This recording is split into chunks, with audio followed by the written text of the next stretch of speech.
मित्रांनो, अजितदादाच्या मृत्यूनंतर अनेक थेरीज, अनेक कॉन्स्पिरसी समोर येत आहेत. सोशल मीडियावरती ही अत्यंत महत्त्वाची अशी कॉमेंट पहा काय म्हणत आहे. यामध्ये काही मुद्दे आहेत. पहिला मुद्दा काय की हा घातपात असावा अशी बरीच कारणं दिसतात. सॅम्पल मॅचिंग DNA रिपोर्ट आलेला नाही.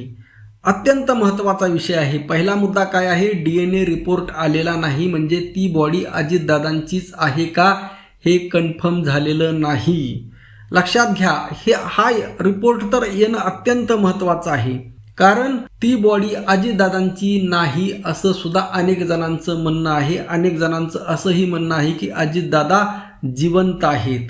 मुद्दा क्रमांक 2 लक्षात घ्या, पोस्टमॉर्टम रिपोर्ट आलेला नाही ज्यामध्ये मृत्यू कधी झालेला आहे हे समजतं. लक्षात ठेवा, जर DNA रिपोर्ट जर मॅच झाला तर पोस्टमॉर्टम रिपोर्ट सुद्धा खूप महत्त्वाचा आहे ज्यामध्ये मृत्यू नेमका कधी झालेला आहे हे समजतं.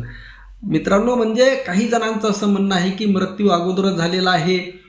अशा अनंत वेगवेगळ्या चर्चा आहेत. जितके तोंड तितक्या चर्चा, परंतु 90% चर्चा या घातपाताकडे जाणाऱ्या आहेत. त्यामुळे पोस्टमॉर्टम रिपोर्ट सार्वजनिक होणं सुद्धा खूप महत्त्वाचं आहे.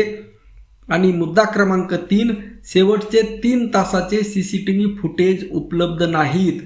अजितदादा देवगिरी बंगल्यापासून निघतानाचे ड्रायव्हर कोण होता, कोणत्या गाडीने गेले तो ड्रायव्हर, पुन्हा विमानतळ, त्या विमानतळावरील CCTV फुटेज, हे सगळं आणि हे तर अगदी सहजपणे आतापर्यंत उपलब्ध सार्वजनिक करणं गरजेचं होतं, परंतु ते का गेलं नाही हा सुद्धा एक अत्यंत महत्त्वाचा प्रश्न आहे. आता मुद्दा क्रमांक 4 मित्रांनो अत्यंत महत्त्वाचा आहे. दादाची बॉडी आणि इतर 4 जणांच्या बॉडीची स्थिती वेगवेगळी आहे. इतरांची बॉडी अजिबात ओळखता सुद्धा येत नाही, फार त्याच्या एकदम जळून हे झालेले आहेत आणि दादांची बॉडी मात्र थोड्याफार प्रमाणामध्ये दिसत आहे. म्हणजे हा फरक कसं काय, ही सुद्धा एक अत्यंत महत्त्वाची अशी चर्चा आहे. ही चर्चा यामुळे अत्यंत महत्त्वाची आहे कारण यामुळे संशय वाढत आहे, काही ना काही काळबेर आहे का, असे अनेक प्रश्न आहेत. लक्षात घ्या. आणि 5वं अत्यंत महत्त्वाचं कारण, विमानाचे पायलट ऐनवेळी का बदलले, लक्षात घ्या, याची चौकशी होणं गरजेचं आहे. हा सुद्धा अत्यंत महत्त्वाचा मुद्दा आहे आणि ही चौकशी आतापर्यंत समोर येणं गरजेचं होतं. म्हणजे या सगळ्या आतापर्यंतच्या या 5ही मुद्द्यावरून काहीतरी लपवलं जात आहे का. 6वा मुद्दा, ब्लॅक बॉक्स डेटा अद्याप आठवडा होऊनही दिलेला नाही. आता आधुनिक काळ आहे, या आधुनिक काळामध्ये अगदी हा डाटा सुद्धा येणं अपेक्षित आहे. काही जण म्हणतात 10-15 दिवस लागतात, परंतु विज्ञान आणि तंत्रज्ञान ज्या पद्धतीने पुढे गेलेलं आहे त्यामुळे त्यावर इतका वेळ लागणं हे सुद्धा चुकीचं आहे. 7वा अत्यंत महत्त्वाचा मुद्दा म्हणजे दादांना विमानतळावरून नेण्यात येताना त्या गाड्या, कार्यकर्त्यांच्या गाड्या गायब आहेत. हा सुद्धा एक अत्यंत महत्त्वाचा मुद्दा आहे. आणि पुढं बघा, संपूर्ण आठवड्याचा दादांचा कॉल रेकॉर्ड नाही, तो सुद्धा काढणं गरजेचं आहे. बघा, 9वा मुद्दा, विमानाचे हवेतच झालेले संशयास्पद हालचाल जसे स्पीड आणि इंजिनचा आवाज बंद, हा सुद्धा एक अत्यंत महत्त्वाचा मुद्दा आहे.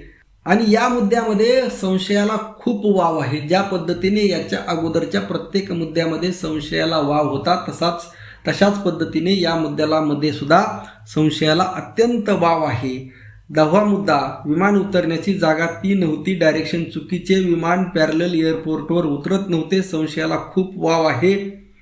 पक्षातील, लक्षात ठेवा, यामध्ये या मुद्द्याला सुद्धा संशयाला वाव आहे. आणि यामुळे काही जण असा जो सिद्धांत मांडलेला आहे, थेरी मांडलेली आहे की अजितदादा जिवंत आहेत, ती बॉडी अजितदादांची नाही, XYZ वगैरे जी कारणं सांगण्यात येत आहेत आणि ज्या पद्धतीची कॉल रेकॉर्डिंग अगदी 10 मिनिटाच्या अगोदरची आलेली आहे, ती खरंच विमानातून आलेली आहे का, त्याचं लोकेशन सगळं हे सुद्धा आता त्यावेळेस दादाचं लोकेशन का आतापर्यंत मीडियावर समोर आलेलं नाही, हे सुद्धा अत्यंत महत्त्वाचं आहे. म्हणजे संशयाला खूप वाव आहे.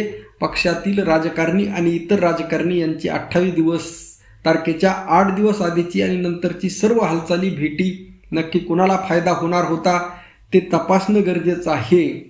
आणि या अशा अनेक संशयाच्या प्रश्नामुळे, लक्षात ठेवा, या अशा अनेकांच्या संशयाच्या प्रश्नामुळे ही थेरी पुढं आलेली आहे की अजितदादा जिवंत आहेत. यदा कदाचित असं हो, आणि जो चित्रपट आहे साऊथ इंडियाचा रजनीकांत यांचा, त्या पद्धतीने ज्या पद्धतीने रजनीकांत या अपघातातून बाहेर आले त्या पद्धतीने अजितदादा बाहेर येवोत हीच ईश्वरचरणी प्रार्थना. आपलं मत नक्की कळवा. रामकृष्ण हरी. जय जगद्गुरू. जय शिवराय. जय भीम.